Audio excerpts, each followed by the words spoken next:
Puji Tuhan, salam sejahtera Bapak Ibu keluarga GPDI El Shaddai Magelang. Kita hari ini akan kembali merenungkan renungan firman Tuhan dalam renungan 79. Hari ini mari kita akan belajar kembali firman Tuhan Amsal 18 ayat yang kedua. Orang bebal tidak suka kepada pengertian, hanya suka membeberkan isi hatinya. Ya, hari ini kita akan belajar satu bagian firman Tuhan yang memberi petunjuk kepada kita bagaimana kita menjalani hidup kita ini supaya hidup kita adalah hidup yang penuh dengan sukacita, keberhasilan, dan kita bisa menikmati bagian-bagian kehidupan kita. Ya, hari ini kita belajar ya bahwa ada catatan firman Tuhan, orang bebal tidak suka kepada pengertian. Ya, ternyata ketika kita tidak suka kepada pengertian, kebijaksanaan, kebenaran itu tidak akan menjadi bagian hidup kita. Ya, orang bebal itu bahkan disamakan dengan orang bodoh.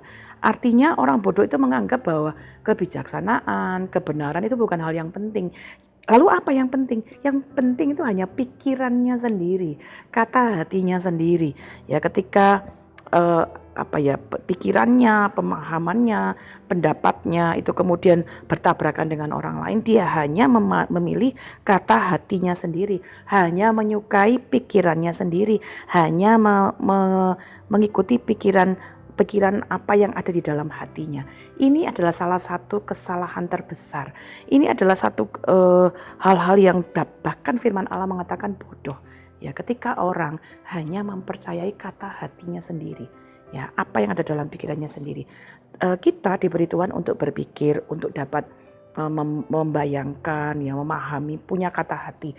Kata hati itu adalah sesuatu yang baik yang kita perlu bahkan ada dalam hidup kita. Tetapi bukan berarti kita tidak boleh untuk kemudian menyeleksinya. Kita bukan tidak boleh untuk kemudian memperhatikannya, ya.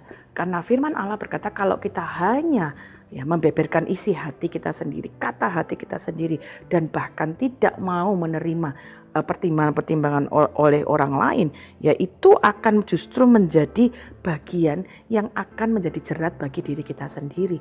Ya, kenapa? Karena hati kita adalah hati yang juga justru perlu banyak dikoreksi. Mengapa kita perlu berhati-hati dengan hati kita sendiri? Yeremia 17 ayat 9. Yeremia 17 ayat 9 berkata demikian. Betapa liciknya hati, lebih licik daripada segala sesuatu. Ya, kita sadari atau tidak, kita mungkin berkata aku tidak merencanakan, tapi ternyata ya karena dosa, firman Allah juga memberitahu bahwa hati kita ini adalah hati yang licik. Itu sebabnya kita perlu berhati-hati, ya. Nah, firman Allah mengajarkan kepada kita bahwa melalui ayat ini kita perlu waspada, ya, untuk kita jangan hanya suka membeberkan isi hati, bahkan tidak suka kepada pengertian, ya. Ini yang hari-hari ini mungkin begitu banyak menjadi pergumulan bagi hidup kita. Ya, jangan sampai kita hanya mau mendengarkan kata hati kita sendiri. Firman Allah mengajarkan kepada kita di dalam 2 Timotius 3 ayat 1 sampai 4, ya, keadaan di akhir zaman hari-hari ini kita hadapi hal-hal yang demikian.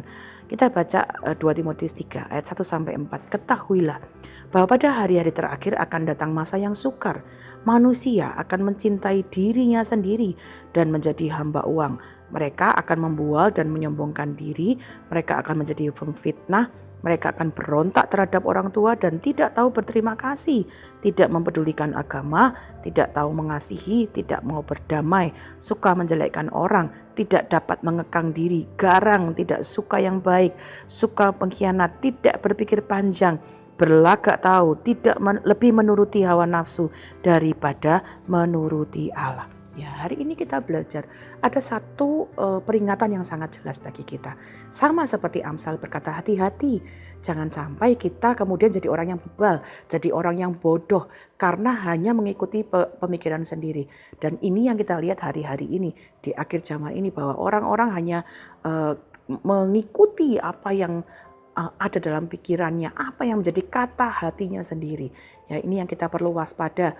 Mungkin Bapak Ibu hari-hari ini melihat ya di sekitar kita banyak orang yang hanya mau menang sendiri, dengan pemahamannya, dengan pemikirannya. Pokoknya aku seperti ini, pokoknya saya seperti ini, saya mengertinya seperti ini, saya pahamnya seperti ini. Nah, kita perlu berhati-hati, mari jadi anak-anak Tuhan yang kemudian ketika kita punya pemikiran dalam hati kita belajar untuk juga mau mengevaluasinya, memeriksanya, menyaringnya. Apakah yang saya pikirkan, apakah kata hati saya itu sesuatu yang benar atau tidak. Bagaimana menyaringnya? Tentunya nanti kita akan melihat dengan firman Tuhan, dengan nasihat-nasihat yang kita diskusikan, dengan pemikiran kita yang kita diskusikan juga dengan orang lain, dengan kita menerima nasihat-nasihat orang lain juga. Mengapa kita perlu menerima itu? Karena waktu kita tidak mau menerima nasihat, kita tidak suka kepada pengertian, kita hanya membeberkan isi hati kita hanya mau kata hati kita sendiri, itu akan membuat kita hanya terbatas kepada pengertian kita sendiri. Padahal firman Allah juga mengajarkan kita sebagai manusia, pemikiran kita itu terbatas. Kita satu orang mungkin hanya bisa melihat dari satu sisi, tapi mungkin orang lain bisa melihat dari sisi yang lain. Pendapat orang lain juga justru akan memperkaya kita. Karena itu kita belajar, kalau orang tidak mau menerima nasihat, ya dia hanya akan terbatas pada pemikirannya sendiri. Dan pemikirannya itu bisa jadi pemikiran yang sempit.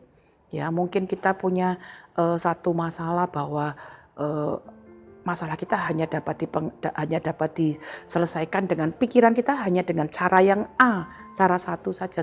Ternyata orang lain punya ide yang lain untuk dapat menyelesaikan masalah kita. Tapi waktu kita berpikir hanya caraku yang paling benar, lalu kita tidak mau menerima masukan dari orang lain, kita justru akan mengalami kesulitan dalam kehidupan kita.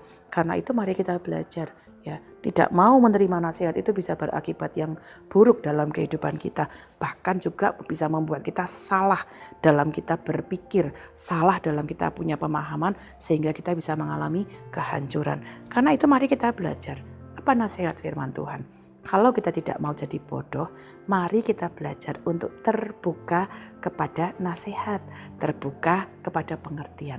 Pengertian yang bagaimana yang akan membuat kita bijak, pengertian bagaimana yang akan membuat kita jadi orang-orang yang pandai, yang tidak kemudian mengalami kehancuran. Firman Allah mengajarkan kepada kita di dalam Mazmur pasal 1 ayat 1 sampai 3. Berbahagialah orang yang tidak berjalan menurut nasihat orang fasik, yang tidak berdiri di jalan orang berdosa, dan yang tidak duduk dalam kumpulan pencemooh, tetapi yang kesukaannya ialah Taurat Tuhan, dan yang merenungkan Taurat itu siang dan malam. Ia seperti pohon yang ditanam di tepi aliran air, yang menghasilkan buahnya pada musimnya, dan yang tidak layu daunnya. Apa saja yang diperbuatnya berhasil. Mau menjadi orang yang penuh dengan kebijaksanaan, nomor 1, cintai nasihat firman Tuhan. Waktu kita baca firman Tuhan, di dalamnya adalah hikmat.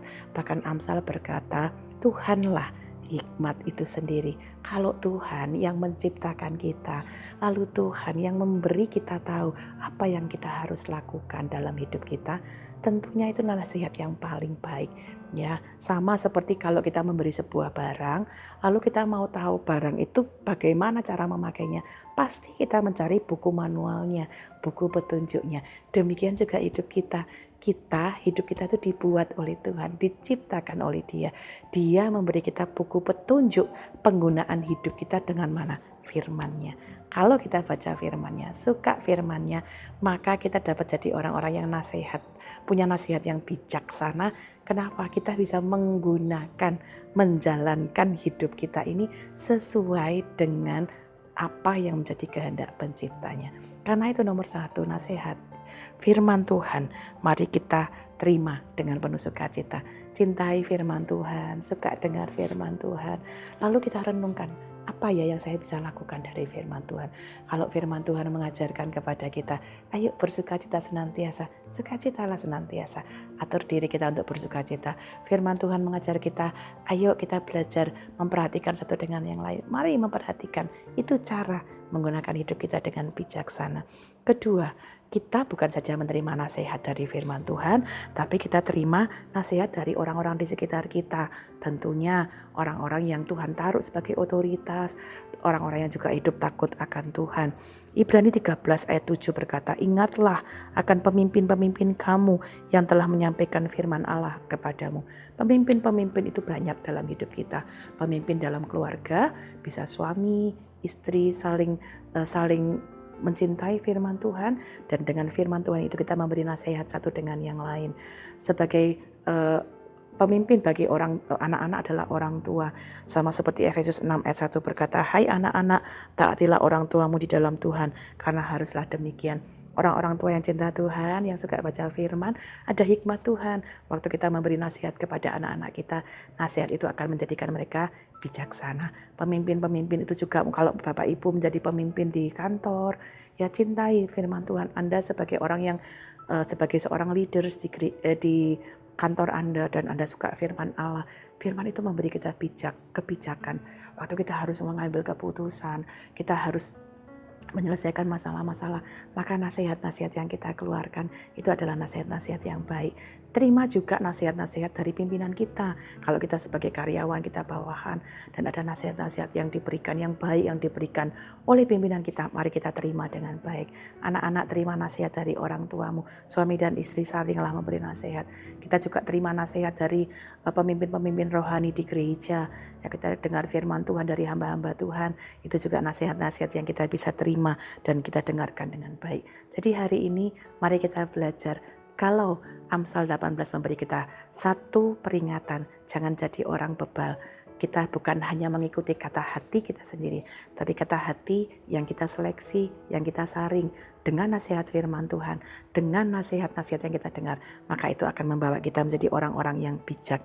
Amsal 19 ayat 20 berkata, dengarkanlah nasihat dan terimalah didikan, supaya engkau menjadi bijak di masa depan. Saya berdoa setiap kita akan jadi orang-orang yang bijak, yang bisa menjalani kehidupan dengan baik. Terimalah nasihat, jadilah orang-orang yang bukan hanya mengikuti kata hati sendiri, tapi mengikuti, menyelaraskan hidup kita dengan firman Tuhan, dengan nasihat-nasihat yang baik. Dan Tuhan memberkati kita jadi orang yang bijaksana. Terima kasih Bapak Ibu telah mengikuti Renungan 79. Kiranya itu dapat menjadi berkat bagi kita. Bagi Bapak Ibu yang ingin didoakan, bagi Bapak Ibu yang ingin bagikan kesaksian, mari hubungi chat WhatsApp di 0813-2742-0088. Dan kami berharap kita dapat saling membangun, saling menguatkan satu dengan yang lain. Mari kita berdoa. Bapa, kami mengucap syukur untuk firman-Mu, memberi kami petunjuk bagaimana kami harus menjalani hidup ini. Tolong kami untuk bijaksana, bukan hanya mengikuti kata hati kami sendiri saja, tapi kami terbuka kepada pengertian nasihat firman-Mu, nasihat dari orang-orang sekitar kami, supaya kami dapat menjadi orang yang bijaksana menjalani kehidupan. Kami berdoa, berkati seluruh keluarga GPDI LCD Magelang, berikan kebijaksanaan, hati yang bijaksana, pemikiran yang luas, terbuka ketika menghadapi, menjalani kehidupan. Mungkin ada keputusan-keputusan yang harus dibuat, pilihan-pilihan yang harus ditentukan, kebijaksanaan dari Tuhan yang mengawali setiap keluarga GPDI LCD Magelang, supaya hidup kami adalah hidup yang berkemenangan di dalam Engkau. Terima kasih Bapa, tidak ada yang sama seperti Engkau ya Tuhan. Engkau besar dan nama-Mu besar oleh keperkasaan di antara semua orang bijaksana dari bangsa-bangsa, dan di antara raja-raja mereka tidak ada yang sama seperti Engkau. Terima kasih Bapa, mengucap syukur untuk firman-Mu di dalam nama Tuhan Yesus Kristus. Haleluya. Amin.